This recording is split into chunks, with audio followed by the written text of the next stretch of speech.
Hello everyone guys, and for today's video update natin ang ating kamaisan. Joke. Ayan.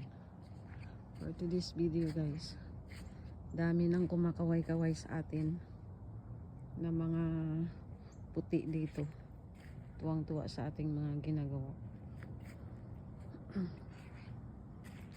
Kasi dito guys, yung mga ganitong bagay, grabe ang katuwaan ng mga tao dito. Tuwang-tuwa na sila sa iyo. Kasi lahat dito ay mahilig magtanim, but mahirap guys. Kasi sa lupa pa lang, grabe ng adjustment na gagawin ng mga tao. Makin mo lahat, bibilhin mo lupa, yung papataba, yung ano na yan, yung kaupo, yan, bibilhin mo pa yan, tapos i-adjust mo pa yan. My guys, adjust mo yan kung paano sila tutubo. Kasi pag hindi ka maayos dito guys, hindi din tutubo yung mga pinagtatanim. At lahat dito ay binibili, no?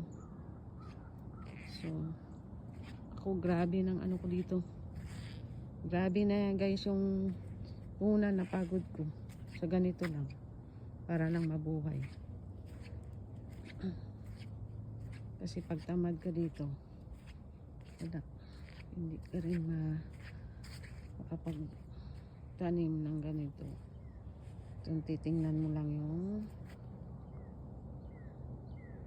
mga yan, tuwang-tuwa na sila. Sabi nila, amazing. Yan. Oh, makasanggi na tayo ng mais. Okay? Saan pa kayo dyan? Dati mo lang pinapangarap, ngayon matutupad ng makapagsanggi ka dito ng mais. May natutuwa. Grabe ng katuwaan ng mga taba nito. And thanks for watching everyone. Yan, kung taga saan kayong nanonood kayo dito sa aking video, maglagay kayo ng comment kung taga saan kayo mga may guys, para ma-shout out ko kayo at mapasalamatan. Thank you so much everyone. Bye guys. God bless you all.